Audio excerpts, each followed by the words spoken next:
Hi friends, Sabina മലയാളത്തിൻ്റെ ഏറ്റവും പുതിയൊരു വീഡിയോയിലേക്ക് എല്ലാവർക്കും സ്വാഗതം. ഇന്നത്തെ വീഡിയോ റിവ്യൂ ആണ്. കൊണ്ടൽ, ആന്റണി വർഗീസ് പെപ്പെ, ആക്ഷൻ ഹീറോ ആന്റണി വർഗീസ് പെപ്പെ. പുതിയ ടാഗ് ലൈനൊക്കെ വന്നു, ആക്ഷൻ ഹീറോ.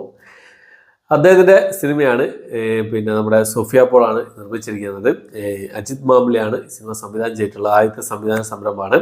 കഴിഞ്ഞ വർഷത്തെ ഓണം വിന്നർ RDX ആയിരുന്നു. അതേ ടീം തന്നെ, അതായത് സോഫിയ പോളിൻ്റെ അതേ ടീമിൻ്റെ നിർമ്മാണത്തിൽ വരുന്ന സിനിമയാണ് കൊണ്ടൽ എന്ന് പറഞ്ഞ സിനിമ. ഈ സിനിമയും നമ്മുടെ ആന്റണി വർഗീസ് പെപ്പയുടെ കിൻഡൽ അടി പ്രതീക്ഷയാണ് സിനിമയ്ക്ക് ഞാൻ കയറിയത്. അപ്പോൾ കിൻഡൽ അടി നമുക്ക് കിട്ടിയോ എന്നുള്ളതാണ് സിനിമയെ കുറിച്ച് പറയാനുള്ളത്. അപ്പോൾ ഈ ഒരു സിനിമയുടെ രാജ്ബി ഷെട്ടിയുണ്ട് പ്രധാന വേഷം കൈകാര്യം ചെയ്യുന്നുണ്ട്. വലിയ റോളൊന്നുമില്ല, ചെറിയ സീനുകളിലേ ഉള്ളൂ. അദ്ദേഹം ആക്ഷന് പ്രാധാന്യം നൽകി കടലിൻ്റെ ആ ഒരു പശ്ചാത്തലത്തിലെടുത്ത ഒരു റിവെഞ്ച് സ്റ്റോറി എന്ന് പറയാവുന്ന ഒരു സിനിമയാണ് കൊണ്ടൽ എന്ന് പറഞ്ഞ സിനിമ. അപ്പോൾ ഈ സിനിമയുടെ മൊത്തത്തിൽ നോക്കുകയാണെങ്കിൽ എനിക്ക് സ്ട്രിക്ട്ലി ഒരു ആവറേജ് അനുഭവമായിരുന്നു ഈ സിനിമ സമ്മാനിച്ചതെന്നുള്ളതാണ്. ഇൻട്രോയിൽ വരെ പടം പക്കയായിരുന്നു, കിഡിലായിരുന്നു. ഇൻട്രോയിന് ശേഷം അങ്ങോട്ട് സിനിമ എന്തൊക്കെയാണ് കാണിച്ചു കൂട്ടിയ ഒരു ഐഡിയ ഇല്ല. വലിച്ചു നീട്ടി പോകുമ്പോൾ തോന്നി, ഭയങ്കര റബ്ബർ ബാൻഡ് വലിച്ചു നീട്ടും പോലെയാണ് എനിക്ക് ഫീൽ ചെയ്തത്. ഏകദേശം 1.5 മണിക്കൂറോട് തീർക്കാവുന്ന ഒരു സിനിമ 2 മണിക്കൂർ 40 മിനിറ്റ് എടുത്തിട്ടാണ് സിനിമയുടെ ദൈർഘ്യം വരുന്നത്. അത്രയും വലിച്ചു നീട്ടി പോയി എന്നുള്ളതാണ് സിനിമയ്ക്ക് എനിക്ക് അത്രയും വലിയ നെഗറ്റീവായി പറയാനുള്ളത്. പോസിറ്റീവ് പറയുകയാണെങ്കിൽ പെർഫോമൻസുകളായിരുന്നു. അതുകൂടാതെ സാംസിയസിൻ്റെ മ്യൂസിക് അടിപൊളിയായിരുന്നു.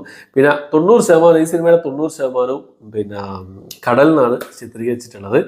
കടലിൽ നിന്നുള്ള ഓരോ സംഭവങ്ങളും നമുക്ക് പുതുമ തരുന്ന സംഭവങ്ങളായിരുന്നു. ആദ്യമായിട്ട് കാണുന്ന സംഭവമാണ് ഈ കടൽ തൊഴിലാളികൾ, അതായത് മീൻ തൊഴിലാളികൾ ചെയ്യുന്ന കാര്യങ്ങൾ എന്തൊക്കെയാണെന്നുള്ള കാര്യങ്ങൾ വളരെ ഡീറ്റെയിലിംഗ് ആയിട്ട് കാണിച്ചിട്ടുണ്ട്. പിന്നെ ഒരു ഷാർക്ക് അറ്റാക്ക് സീനൊക്കെ ഉണ്ട്, അതൊക്കെ നല്ല രീതിയിൽ തന്നെ ചെയ്തിട്ടുണ്ട്. അതൊക്കെ നല്ല പണിയെടുത്തിട്ട് ചെയ്ത സംഭവങ്ങളൊക്കെ തന്നെയാണത്. VFX വർക്കുകളൊക്കെ വളരെ മികച്ച രീതിയിൽ തന്നെ ചെയ്തിട്ടുണ്ടെന്നുള്ളതാണ്. പക്ഷേ ഇതൊക്കെ മികച്ച രീതിയിൽ ചെയ്തിട്ടുണ്ടെങ്കിലും സ്റ്റോറി എന്താ പറയുക, അത്ര അങ്ങോട്ട് സെറ്റായില്ല എന്ന് പറയാൻ പറ്റും. പിന്നെ വലിച്ചു നീട്ടൽ തന്നെയാണ് സിനിമയുടെ പ്രശ്നം. ഈ മേക്കിംഗ് ഒക്കെ അവിടെ ഇവിടെയൊക്കെ നല്ല രീതിയിൽ തന്നെ ചെയ്തിട്ടുണ്ടെങ്കിലും മൊത്തത്തിൽ നോക്കുമ്പോൾ എനിക്ക് സ്ട്രിക്ട്ലി ഒരു ആവറേജ് എക്സ്പീരിയൻസ് ആണ് ഈ സിനിമ സമ്മാനിച്ചത്. തിയേറ്ററിൽ കാണേണ്ട സിനിമയാണ് കേട്ടോ.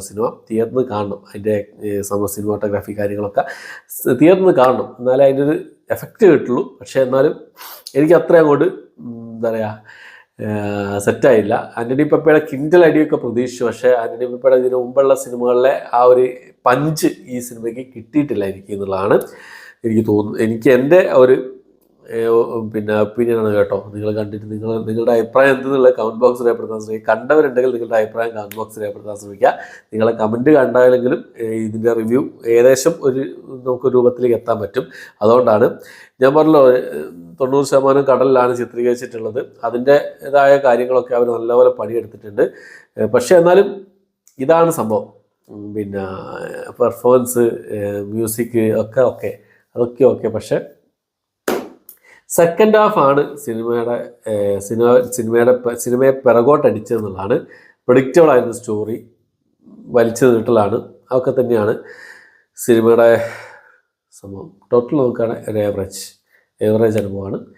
കണ്ടു നോക്കാം, തിയേറ്ററിൽ തന്നെ കാണാൻ ശ്രമിക്കുക. തിയേറ്ററിൽ കാണേണ്ട സിനിമ കൂടിയാണ് ഈ സിനിമ എന്നുള്ളതാണ്. രാജ്ബി ഷെട്ടിയൊക്കെ കുറഞ്ഞ സീനുകളേ ഉള്ളൂ. പിന്നെ ആന്റണി വർഗീസ് പെപ്പ ആണ് ഇതിൽ മെയിനായിട്ടുള്ളത്. പിന്നെ വില്ലൻ റോളിൽ വന്നിട്ടുള്ളത് അവൻ്റെ പേര് മറന്നുപോയി. കിങ് ഓഫ് കൊത്തലെ അവൻ്റെ പേര് നിങ്ങൾക്ക് ആർക്കും അറിയാമെങ്കിൽ കമൻറ്റ് ബോക്സിൽ രേഖപ്പെടുത്താൻ ശ്രമിക്കുക. ഞാൻ നോട്ട് ചെയ്തൊക്കെ മറന്നുപോയി. സംഭവം സൂപ്പറായിരുന്നു കേട്ടോ. അദ്ദേഹത്തിൻ്റെ ഒരു ഫൈറ്റൊക്കെ ഉണ്ട്, കിഡിലായിരുന്നു എന്ന് പറയാം. എല്ലാം കൊണ്ടും ആവറേജ്, അത്രയേ ഉള്ളൂ. കൂടുതലായിട്ടൊന്നും പറയുന്നില്ല. നിങ്ങളുടെ അഭിപ്രായം കമൻറ്റ് ബോക്സിൽ രേഖപ്പെടുത്താൻ ശ്രമിക്കുക. ഓക്കെ, അപ്പോൾ അത്രയാണ് ഇന്നത്തെ വീഡിയോ. എൻ്റെ വീഡിയോ ഇഷ്ടപ്പെട്ടെങ്കിൽ ലൈക്ക് ചെയ്യാൻ, ഷെയർ ചെയ്യാൻ, സബ്സ്ക്രൈബ് ചെയ്യാൻ മറക്കാതിരിക്കുക. പുതിയൊരു വീഡിയോ ആയിട്ട് വരുന്നവരേക്കും